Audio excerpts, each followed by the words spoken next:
So yeah, I thought I'd try something a little bit different this week. As you may have seen on previous videos, I've done 10 fascinating facts about certain actors. But last night I was a guest on the Feel Better Show podcast and we did a review for John Carpenter's 1978 Halloween. So I thought what I'm going to do for you, a little, like I say, a little something special, a little bit something different. I'm going to bring you 10 fascinating facts about Halloween from 1978.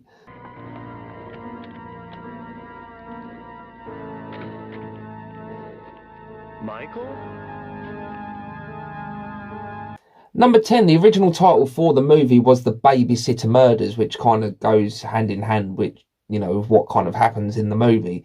But Carpenter and his co-writer Deborah Hill decided that it'd be much more significant if they placed the movie at a certain time of the year, so they placed it in October, Halloween, and they also went on to write the script in just 10 days, which is just incredible for such an iconic classic movie.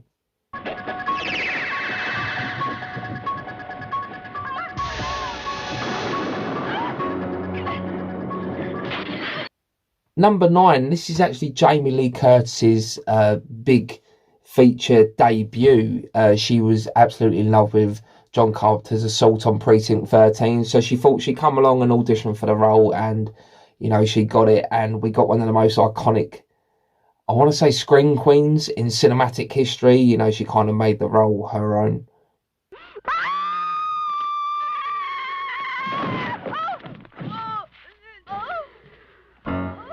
Number 8. Now, although the movie is actually set in Haddonfield, Illinois, which is, by the way, a completely made-up town, they actually filmed it in California, and they also filmed during the summer, so they had to go, above and beyond to try and make the surroundings look like they are at the end of October, which is where Halloween is. So what they did is they got a big bag of dead leaves and they sort of blew them around the place, and so that the ground would be covered in dead leaves.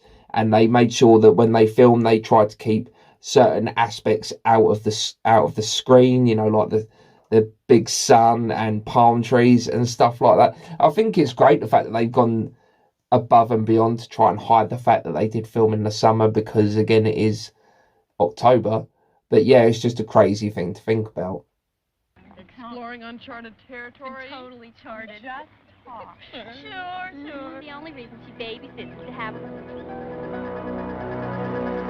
Number 7, the script did not actually give any specific details about what the mask looked like, and because the budget was very small, the crew didn't really have a chance to go out and make a very specific mask. So what they did is they went to a shop, and this is quite a famous fact about this movie. They bought a William Shatner mask, and yeah, they cut the eye holes out, they spray painted it white, and they made the hair a bit darker. And yeah, this is where we got the iconic face from. And you can actually see, if you look specifically, you can actually see William Shatner's face, the star of Star Trek.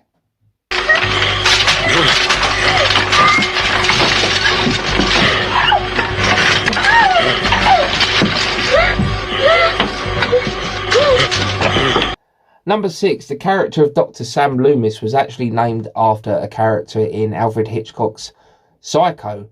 Now, another bonus little fact about that, Janet Leigh, who is Jamie Lee Curtis's mother, starred in Psycho. So Jamie Lee Curtis is in Halloween. It all matches up. It all comes full circle. John Carpenter is a massive lover of Alfred Hitchcock. So yeah, Sam Loomis is in both movies, and mother and daughter are in both movies, and yeah, it's quite nice the way it all just kind of connects. I spent 8 years trying to reach him, and then another 7 trying to keep him locked up, because I realized that what was living behind that boy's eyes was purely and simply evil. Number 5, again going along with the very small budget of this movie.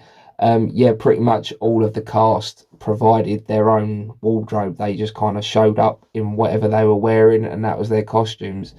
Jamie Lee Curtis actually went out to JCPenney's specifically and spent just under $100 on the outfits that she was going to wear in this movie. So yeah, that's dedication. No matter what course of action Collins took, he was destined to his own fate, his own day of reckoning with himself. The idea is that destiny is a very real, concrete thing in every... Number 4, The Thing actually makes a cameo in this movie. The character of Lindsay Wallace is actually watching The Thing from outer space from 1951 on the TV. As we know, John Carpenter went on to kind of remake that and call it The Thing, and it was probably one of the greatest horror movies of all time.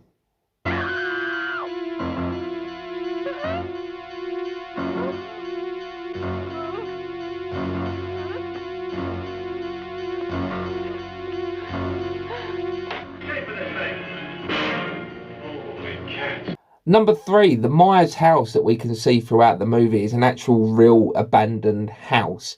They basically turned up and they shot the house as is, the way it was standing. You know, it was very dilapidated and not very nice house. And what they actually did on the last day of the shooting, when they filmed the first shot of the movie, they went along and painted the house and made it look all, you know, movie pretty from the outside, and filmed that to make the first shot of the movie, which they filmed on the last day. Crazy. Halloween night. A small American town. 15 years ago. Number 2, John Carpenter actually finished the scoring of this film in just 3 days. He's well known for doing it on his own. He kind of likes to be very hands-on when it comes to the music. He actually used a bongo beat that his dad taught him when he was just a child to give him the inspiration for the iconic Halloween soundtrack.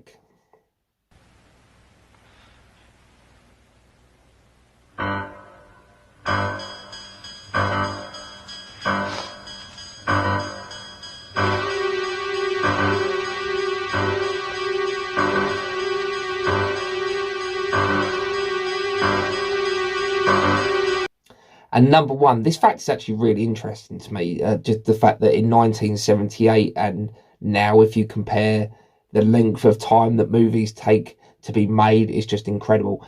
So yeah, in 1978, they started shooting this movie in the spring, like I said earlier, and they actually had a lot of restrictions about that, and they had to try and make it look like it was autumn. But yeah, the shoot took 20 days, and it was released the same year in October. So in spring, in May, June, they started filming this movie, and just a few months later, they released it in cinemas. Imagine doing that today. It would not happen. It's impossible. A movie now would take 2-3 years just to get from the beginning of post-production to finally releasing it in cinemas. Absolutely mind-boggling and crazy.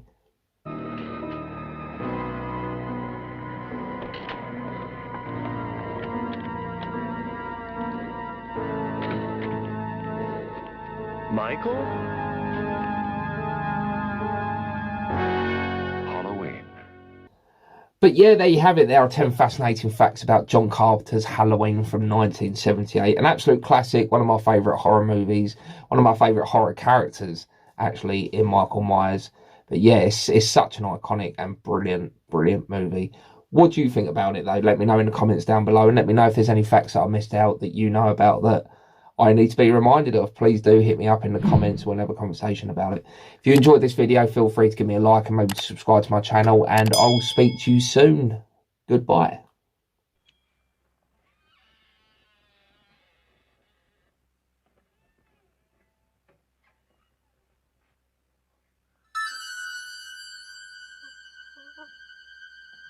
Oh.